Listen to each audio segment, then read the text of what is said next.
Is Halo 2 actually hard, or do we just remember it that way because we were 12 and had infinite free time? I wanted a real answer, so I replayed it and tracked every single death. And let me tell you right now, this game was not gentle. What starts as a bigger, louder sequel turns into a full-scale war story with an anger problem. And by the back half, it's throwing some truly disrespectful fights at you. That's the point of this series. I'm going back through the games I grew up with, counting every death, and figuring out which Halo game is actually the hardest. And Halo 2 made a very strong case for itself. Going in, I had a pretty simple thought. A sequel this early in the franchise shouldn't be brutal, right? Oh, fuck. That would have been a death. No! Fuck!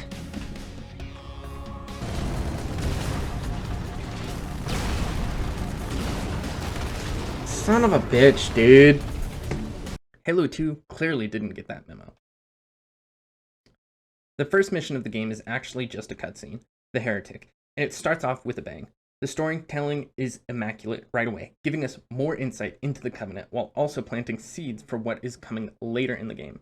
More specifically, it introduces the idea that the Covenant's entire belief system may be built on a lie. Refum is not just some random traitor. He is proof that there are cracks forming inside the Covenant, and that makes him a threat, not just because he rebelled, but because he knows too much. It is a really strong opening because before Halo 2 even gets into the action, it's already setting up bigger themes like faith, truth, and the unraveling of Covenant's loyalty. This moves us into Mission 2, the Armory. The first real mission kicks off with a pretty funny rewrite of the ending of the first game. Last I checked, Cortana said we were the only survivors. But through some classified magic, Sergeant Johnson is suddenly alive and well. So now we're getting an award for saving the day. That ceremony doesn't last long though, because the Covenant immediately crashed the party and turned a polished military celebration into absolute chaos. From there, Cairo Station becomes a desperate effort to stop the boarding attack, holding the station's defenses and keeping the Covenant from turning humanity's own weapons against them. Story-wise, it's a great opener because it quickly shifts from victory lap to full emergency and makes Earth's invasion feel serious right away. This moves us right into Mission 3, Cairo Station, and it feels like Halo 2 politely opening the door for you and then immediately hitting you with it. The mission is tight, fast, and full of compact firefights that make it very clear this game has less patience for sloppy play than the first one. The corridors keep the pressure on, the elites already act like they have a personal grudge against you and your health bar, and every room feels like it was designed by someone who thought cover was more of a suggestion. It's a great opener because it feels cinematic without letting you relax, which is basically Halo 2's whole personality. It wants you to feel cool, but only after you survive being bullied by plasma fire for 20 minutes. Either way, with the new battle rifle in hand, it's a blast. Last game, the pistol was our trusty steed. This time, the battle rifle is a strong contender for taking its place. Let's talk about death count. By the end of this mission, I had already racked up 16 deaths, which was a pretty clear sign that Halo 2 was not interested in easing me in. The challenge feels fair enough to read, but the game opens with real pressure and expects you to adjust immediately. Still, those 16 deaths felt worth it because the mission ends with Chief reminding everyone he's absolutely not here to mess around by taking a giant Covenant bomb and personally delivering it back to the sender. The cutscene alone sold me. I was like, yep, this is going to be a close contender for my favorite game in the series, but we will see at the end of it all as I go back and play Halo Reach, which is the game I had the most time on growing up. After Chief's very direct interpretation of Return to Sender, Halo 2 wastes no time dropping us straight into the consequences. The Covenant are now fully pouring into Earth, and instead of fighting in relative safety of a station, we are now thrown into the streets of New Mombasa, where the invasion feels much more immediate and chaotic. The goal shifts from stopping a boarding action to rallying scattered Marines, pushing through the city, and trying to regain some kind of control while the Covenant tear through everything in sight.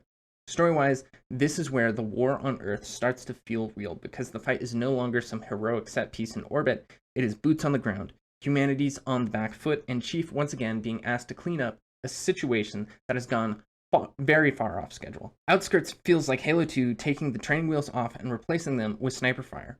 Cairo Station keeps things cramped and controlled, but this mission throws you in a city full of open sightlines, weird angles, and enough Covenant crossfire to make every corner feel like a bad financial decision. The pacing is great because it keeps changing the kind of pressure on you. One fight, you're moving building to building with Marines. The next has you dealing with jackals and rooftop fire that can end your plans before your brain finishes processing what happened. It's one of those missions where the scale feels exciting, but the game also starts hinting that Earth is not a playground. It's a place where Halo 2 fully discovers the joy of putting enemies in place that seem specifically chosen to annoy you. Outskirts also introduces vehicle play, jackal snipers, hunters, and phantom pressure, which is a very efficient way of saying the game is broadening the sandbox while also broadening the list of things that can ruin your afternoon. Death count. 9 deaths is actually pretty reasonable here, especially because Outskirts introduced a lot of new threats and a much more exposed style of combat. That number suggests the mission is challenging without being overwhelming, and that its chaos is mostly readable even when the game starts pulling out some very rude enemy placement. It's a good sign that Halo 2 is hard, but not every mission is trying to immediately send you into orbit emotionally. After fighting through the streets in the outskirts, Metropolis turns the battle from New Mombasa into a full counterattack. Chief links up with Marines and pushes deeper into the city, moving from scattered resistance to a direct effort to break the Covenant hold on the area. The big new problem is the Scarab, which tears through the city and shrugs off the kind of firepower that would normally solve most problems. Story-wise, the mission is great because it makes the Covenant invasion feel bigger and more organized, while also giving Chief another classic hero moment by turning a losing situation into a very personal eviction notice for the Scarab crew. Metropolis feels like Halo 2 looking at the sandbox and deciding subtlety is overrated. You get tanks, warthogs, tunnels, open streets, rooftop fire, race, banshees, and then the game casually drops a Scarab into the city like this is a normal thing to deal with before lunch. The pacing is excellent because it keeps shifting between vehicle power fantasy and movement, where the confidence gets instantly checked by enemy fire coming from places you were not emotionally prepared for. It's one of the most fun early missions because it feels big, loud, and chaotic in the exact right way.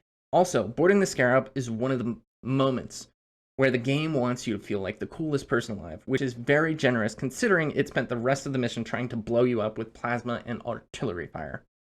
I died 9 times here. It's pretty reasonable, especially for the mission that throws this much chaos at you. The numbers suggest Metropolis is challenging, but in a more readable and entertaining way than some of the nastier missions later on. It's dangerous, but it's the kind of dangerous that still lets you have fun before the game remembers it has jackals to work with.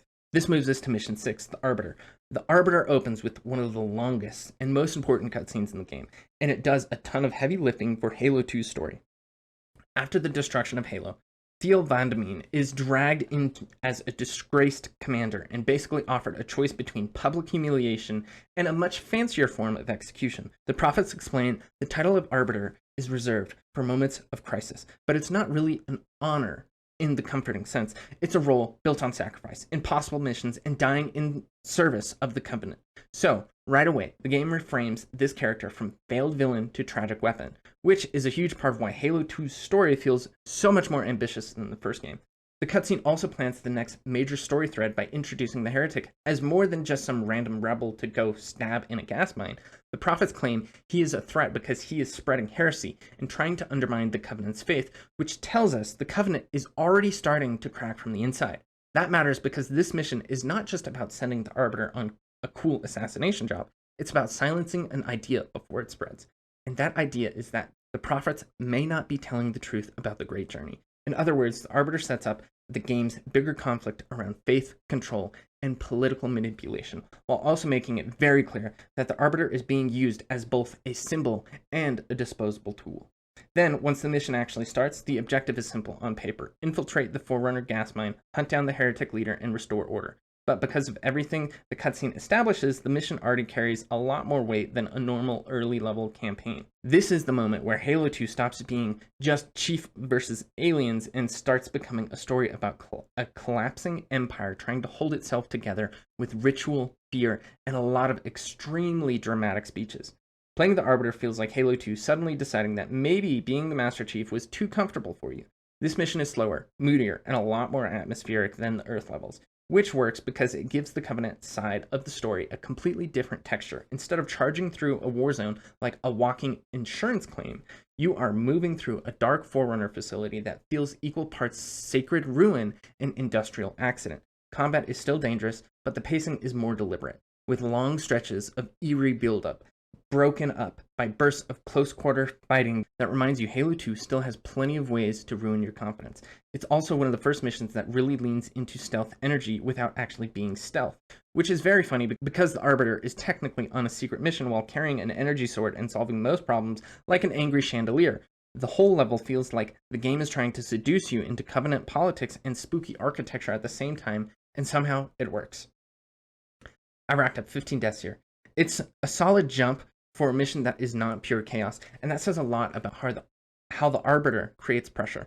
This is not a mission that overwhelms you with spectacle. It chips away at you through tighter spaces, trickier enemy setups, and a rhythm that is easier to underestimate. In other words, it's less of a loud disaster and more of a quiet reminder that Halo 2 can absolutely still slap you around when it's being classy about it.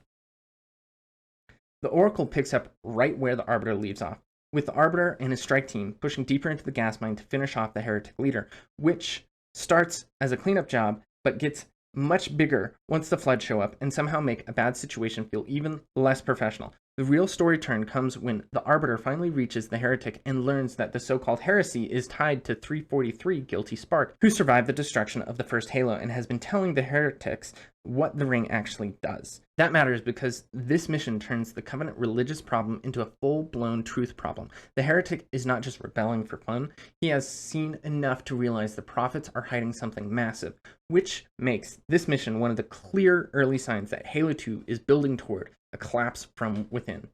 The Oracle feels like Halo 2 taking the spooky atmosphere from the Arbiter and deciding it was not stressful enough without zombie aliens sprinting at you from every direction. The opening Flood fights are messy, cramped, and deeply disrespectful of personal space, which gives the mission this wonderful feeling of barely controlled panic. Then the level starts mixing in the movement, verticality, and the weird Halo rhythm where 1 second you're cautiously clearing rooms and the next you're chasing a flying heretic through a gas mine, like this has somehow become a workplace safety violation. The boss fight at the end also feels very funny because after all the buildup, the heretic leader mostly feels like a guy whose main power is being annoying in 3 dimensions. It's a great mission because it keeps changing the pressure without losing the larger sense that everything inside the Covenant is starting to rot at the same time. 15 deaths here makes a lot of sense. The Oracle is not the loudest mission so far, but it is one of the sloppiest in the best and worst ways. The Flood add chaos, the interiors stay dangerous, and the mission keeps nudging you into fights that can fall apart fast if you lose control for even a second. In other words, this is Halo 2 proving it does not need a citywide war to wreck your plans. Sometimes a haunted gas mine and a flying lair will do just fine. The ending cutscene of the Oracle is where Halo 2 really starts showing its hand. After the Arbiter kills the heretic leader, Tartarus arrives, immediately taking control of the situation, capturing 343 Guilty Spark, and he makes it clear the prophets were never interested in hearing out the heretic. They wanted him silenced. More importantly, the mission confirms that Guilty Spark was the source of the heresy, meaning the Covenant's religion is now brushing it right up against the actual truth of what Halo is. So, the ending is not about the Arbiter completing his mission. It's about the prophets seizing the one witness who can help them use the ring while burying the idea that their whole belief system might be a cosmic scam with nicer robes. After the Oracle, the story snaps back to Master Chief, Johnson, and Miranda Keyes, and Cortana in amber-clad following Regret's ship through slip space and discovering Installation 05, another Halo ring. Miranda immediately realizes this, and it's not just another battlefield, because Cortana confirms the ring is a super weapon that could wipe out sentient life on a galactic scale if activated. That changes the mission from simple pursuit to a full emergency response. Chief is dropped onto the ring with 1st Platoon to secure a landing zone and push through the old ruins and jungle towards Regret's temple at the lake. Along the way, Regret's holograms keep preaching Covenant doctrine about the Great Journey and transcendence, which sounds holy, until Cortana starts mentally translating it into, this is a very religious way of describing mass death. Once the campaign rolls into Regret, the lore gets even more important. Chief overhears Regret's sermon, Cortana decodes it, and they realize he's planning to activate Halo. Miranda responds by shifting her own objective towards the index in the library, since she recognizes it as the key needed to fire the ring, just like the Installation 04 Halo. So, while Chief pushes through temples, gondolas, and underwater sections, to Regret, the story is really about a race to stop the Covenant from turning blind faith into a galaxy-ending mistake. Then the ending escalates everything again. Chief kills Regret. High Charity and the Covenant fleet arrive overhead, and the temple is blasted apart, setting up the next phase of the war with the feeling that everyone has just stumbled into a much bigger disaster than they were ready for. Together, these missions take the story from pursuit to payoff, while also making it very clear that every faction in Halo 2 is sprinting towards disaster at full speed. Chief, meanwhile, gets the opposite experience and is dragged underwater by a massive tentacle creature, which is Halo 2's ways of saying the day is still somehow going to get worse. As a combined chapter, Delta Halo and Regret feel like Halo 2 showing off everything it can do and asking whether you would like to suffer through all of it back to back.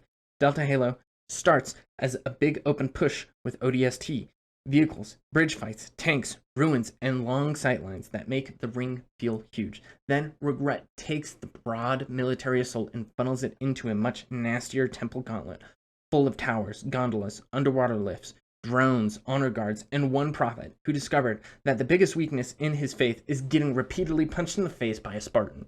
It is a great two-part stretch because the pacing keeps evolving. First, it feels like a war movie, then it becomes a surgical strike, and then it becomes a very aggressive cathedral tour led by enemies who all seem deeply committed to making you regret entering the building. 28 deaths makes a lot of sense here. These missions are a combined block in my mind. This is where Halo 2 starts leaning into sustained pressure instead of isolated rough patches. Delta Halo broadens the sandbox with more space, more angles, and more ways for enemies to ruin your plans, while Regret tightens those screws with denser combat, trickier movement, and a final push that feels way more chaotic than a simple assassination mission has any right to be. Because this is the point where the campaign stops politely testing you and starts grading you with a red pen. After Chief kills Regret, the story takes another sharp turn. Regret's death brings in the Covenant fleet over Installation 5.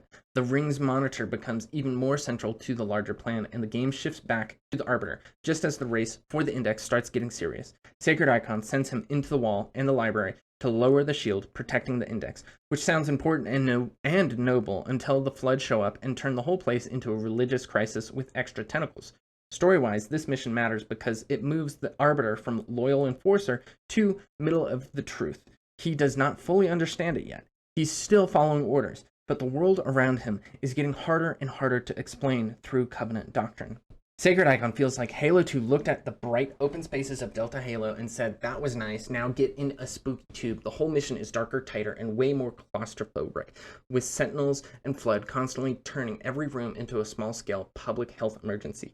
It has the great oppressive rhythm, where you keep pushing deeper into Forerunner hallways that all feel vaguely sacred and extremely unsafe, like someone built a cathedral and then forgot to budget for pest control. The pacing is slower than the big surface missions, but that actually helps the tension because every fight feels sticky and messy instead of explosive.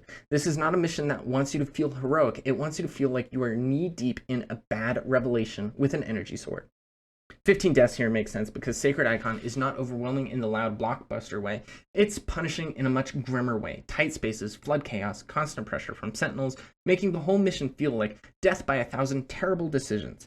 It's the kind of level that does not always kill you dramatically. Sometimes it just corners you and lets the problem develop naturally. Quarantine Zone opens up with the most important turning points in Halo 2. Arbiter finally retrieves the Sacred Icon, but the second he completes the mission, Tartarus betrays him, takes the Index for himself, and leaves him for dead by the Prophet's orders. Miranda Keyes and Johnson are captured into the same moment, which matters more because now the Prophets have the key they need, the Monitor who understands the Ring, and human prisoners who can operate Forerunner systems. That betrayal is bigger than one mission twist. It is the moment Halo 2 stops hinting that the Covenant is cracking and starting to tear the whole thing open, with Tartarus and the Brutes replacing the Elites as the Prophet's favored enforcers, while the Arbiter realizes he was never being honored, just being used. From there, Quarantine Zone becomes a race across Installation 5 to catch Tartarus before he can reach the control room. The lore underneath the action is what makes this mission hit so hard. The Sacred Icon is not just a religious relic, it's the activation index, the literal key needed to fire Halo's weapon system, and Installation 05 is one of the Forerunner's rings built to wipe out sentient life in order to start the Flood. So while the Arbiter is fighting through snow, Flood, Sentinels, and Brutes, the real story is that the Covenant leadership is sprinting towards an apocalypse. They still insist on calling salvation. It's a great chapter because the Arbiter personally gets betrayed, and the Empire's larger collapse suddenly becomes the story. Quarantine Zone feels like Halo 2 looked at a phrase, vehicle mission, and decided to interpret it as a threat. On paper, this sounds like a cool snowbound chase level with ghosts, a tanky vehicle section, and wide spaces to move through. In practice, it often feels like being shoved through a frozen war crime where every direction contains floods, brutes, sentinels, or some combination that makes personal dignity very difficult to maintain. The scale is great, and the shifting battles between the different factions makes the whole thing feel alive, but is also one of those missions where the game keeps pretending you have freedom while quietly filling the map with new ways to get deleted. It is chaotic in that classic Halo 2 way where you feel powerful for about 6 seconds, then immediately discover the enemy had other plans and several plasma-based opinions about your future. I racked up 30 deaths here. It's a strong sign that Quarantine Zone is where the campaign really starts biting down. The mission is large and exciting, but it's also messy, volatile, and full of overlapping threats that can go sideways fast. This is not a clean kind of difficulty where one enemy type is the problem. This is Halo 2 dumping multiple disasters into one snowy corridor and asking whether you would like to sort that out professionally. This moves us into Gravemind. Gravemind opens with Halo 2 fully taking the gloves off. After Regret's death and the chaos around the temple, both Chief and Arbiter are pulled into the depths of Installation 5 and brought face to face with Gravemind, the Flood's central intelligence. In that opening cutscene, the game finally puts the truth on the table for the Arbiter. The sacred rings are not divine gateways to transcendence. They are weapons built to wipe out sentient life in order to starve the Flood. Chief confirms it because he already stopped the firing of Installation 04 in the first game, which means the heresy the Covenant had been trying to silence is, unfortunately for them, completely real. The scene matters because it collapses several story threads into one ugly revelation. The prophets are not just wrong, they're either willfully blind or deliberately deceptive. Tartarus is carrying the Index towards the control room, and the Covenant are in the middle of splitting apart just as the Flood become a much larger threat. The Gravemind then uses both Chief and the Arbiter as pieces on the board. Chief is sent to High Charity to stop Truth before he can leave for Delta Halo's control room, while Arbiter is sent after Tartarus. So this mission is not just a cool monster introduction, it's a point where Halo 2 turns its scattered conflicts into one central crisis. Stop the ring from firing before faith, pride, and cosmic misunderstandings kill everyone. Once gameplay starts, Chief is dropping into High Charity right as the Great Schism begins. That is the civil war between the Covenant's brutes and elites, and it gives the level a very different story texture from anything earlier in the game. You're no longer fighting the Covenant as a unified force. You are moving through the capital city while the Empire starts ripping itself apart in real time. Truth is trying to escape with the Index. Mercy is still in the city. Cortana is feeding Chief information from inside the Covenant network, and the whole place feels like one bad sermon away from a complete collapse. It's one of the best lore-heavy missions in the game because it makes the stakes feel political, religious, and apocalyptic all at once. Gravemind feels like Halo 2 throwing you in the middle of a civil war and then politely declining to explain why every room is already angry before you enter it. The mission is long, dense, and full of brutal crossfire, but it is also weirdly exhilarating because the combat spaces are constantly alive with brutes and elites trying to kill each other while you do your best to remain a third-party observer with a very active gun. It's also the first mission where brutes really get to introduce themselves properly, which is a great little gameplay development if you enjoy enemies who respond to being shot by becoming even more offended. High Charity itself is gorgeous and chaotic, so the whole level feels like you are sprinting through a gold-plated religious meltdown, while the soundtrack quietly encourages even worse decision-making. There's also something funny about how Gravemind sounds like it should be a Flood Nightmare mission, but for the most part, actually, gameplay is Chief getting dropped into Covenant politics at the worst possible time. You're not mostly fighting zombie horror here. You are navigating the kind, violent organizational restructuring that would make any HR department simply walk into the ocean. The level keeps you moving through temples, chambers, and hanging gardens where every encounter can flip in an instant depending on who is mad at whom. And that unpredictability gives a great frantic energy. It feels cinematic in the best Halo 2 way, which is to say, it's less you feel heroic while also making sure at least one doorway per section is deeply disrespectful. Even with the story exploding in every direction, the combat rhythm just kind of clicked for me here. And it absolutely doesn't click for me later. Basically, while the Covenant were busy destroying their own empire, I was able to kind of sneak through. This moves us into Uprising. Uprising picks up right after Gravemind turns the board upside down. The Arbiter is teleported near Delta Halo's control room and finally sees the Great Schism for what it really is. The brutes have turned on the elites, the prophets have effectively chosen extermination over loyalty, and the Covenant is no longer a united empire so much as a collapsing religion with guns. This mission matters because the betrayal stops being abstract politics and becomes personal. The Arbiter is no longer just carrying out orders for a broken system. He's now fighting through the wreckage of the system after realizing he was never being honored, only being used. The lore underneath this mission is doing a lot of work too. Truth has elevated Tartarus and the brutes, and the result is a civil war that tears apart the Covenant from the inside. In Halo 2 terms, this is one of the biggest story pivots in the entire campaign because it transforms the Arbiter from tragic enforcer into active opponent of the Prophet's plan. He is not just trying to survive a betrayal, he's trying to stop Tartarus from reaching the control room with the activation index, which means the mission ties his personal revenge directly to the larger effort to stopping Halo from firing. The mission starts rebuilding the Arbiter's side around new alliances instead of serving the Covenant's hierarchy. He begins linking up with fellow elites and scattered allies who have also been thrown aside. The shift is what gives Uprising so much weight. This is the moment. Arbiter's story stops being about obedience and becomes about clarity. He finally sees the Covenant as it is, not as it pretends to be, and that makes every fight in this mission feel like part revenge march, part political awakening, and part sprint to stop the galaxy's worst possible church service. Uprising feels like Halo 2 handing the Arbiter a grievance form, a plasma rifle, and permission to solve both problems at once. This mission is aggressive from the start, with brutes, jackals, and drones packed into some spaces that constantly threaten to become an instant disaster if you lose control even for a second.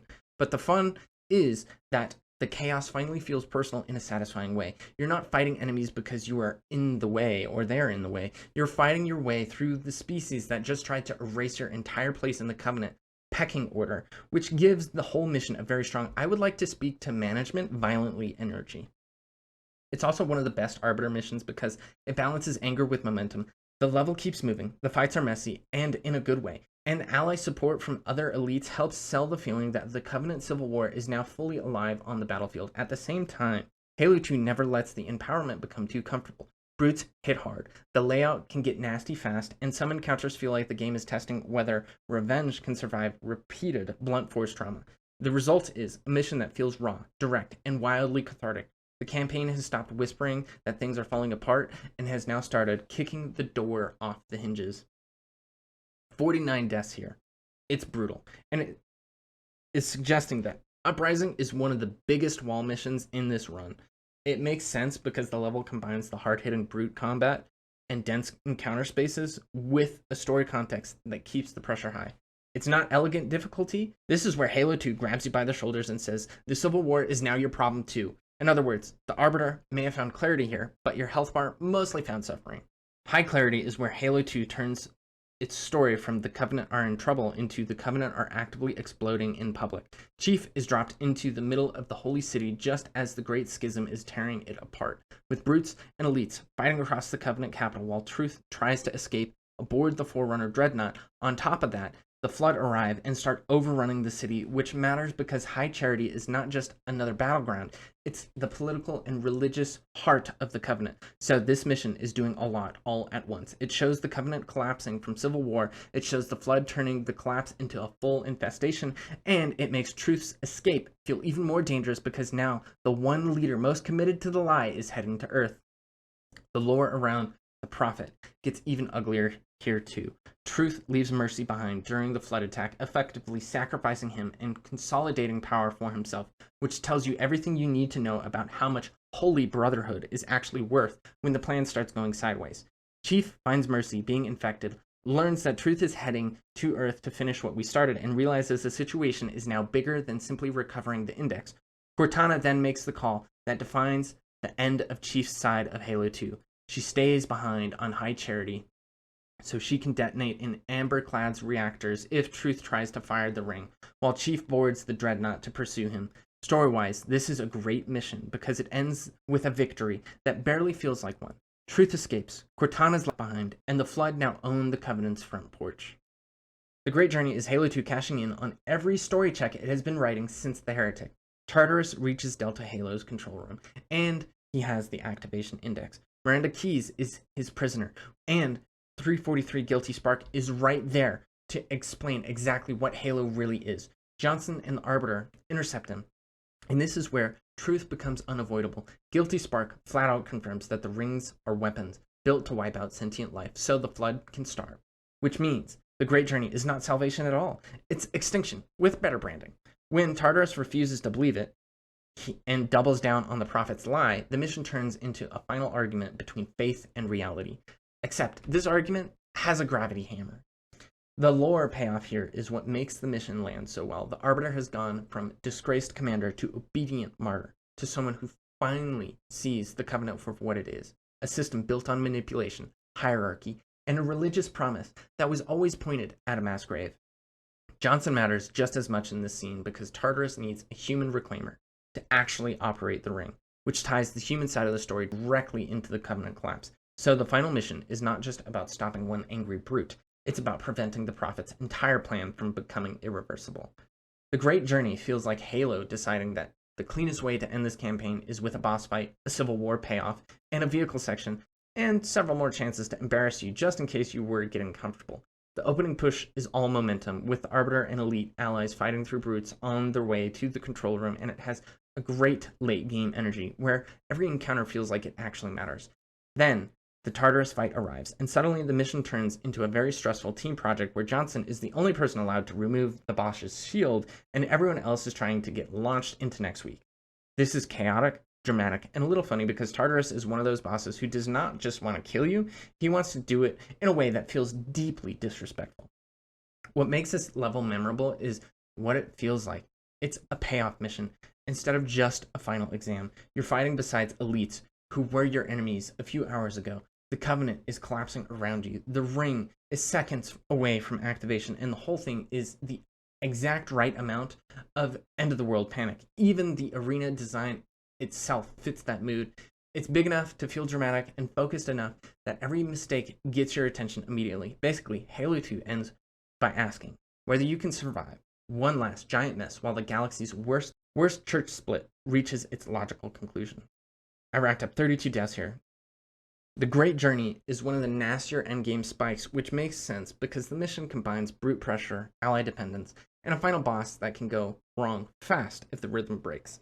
It's the kind of ending that feels climactic because it earns the stress. Halo 2 is not just asking you to finish the fight, it's asking you to survive one last piece of beautifully organized nonsense.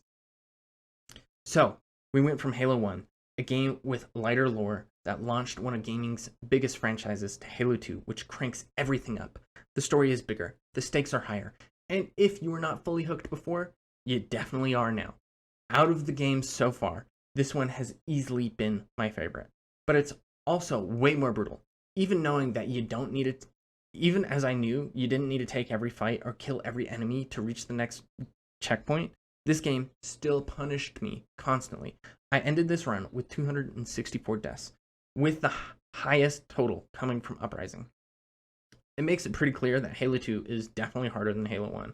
And that's saying something because I finished Halo 1 with 241 deaths, while still playing with a much less efficient way in terms of I was taking on pretty much every combat section in Halo 1 for the majority of the game. As this game, I didn't do that the entire time. So if I had used the smarter approach in Halo 1, my death count would have definitely been lower. So, Halo 2 is definitely taking the crown so far. But the real question is, how does this stack up against the rest of the series? Like the video and subscribe to the channel, and come back next week where I take on Halo 3.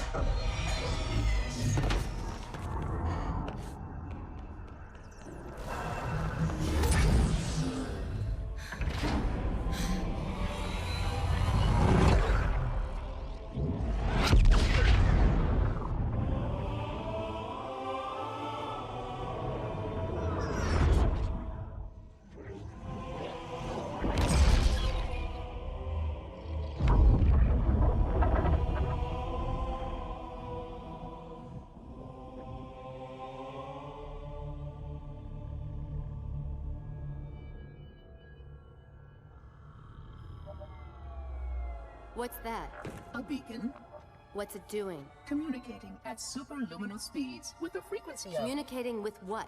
the other installations. Show me. Fail-safe protocol. In the event of unexpected shutdown, the entire system will move to standby status. All remaining platforms are now ready for remote activation. Remote activation? From here? Don't be ridiculous. Listen, Tinkerbell, don't make me... Then where? Where would someone go to activate the other rings? Why the Ark? Of course.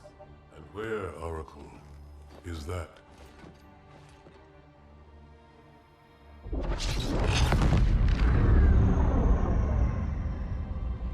We've got a new contact, unknown classification. It isn't one of ours. Take it out. This is Spartan 117. Anyone hear me? Over. Isolate that signal. Master Chief, you mind telling me what you're doing on that ship? Sir, finishing this fight.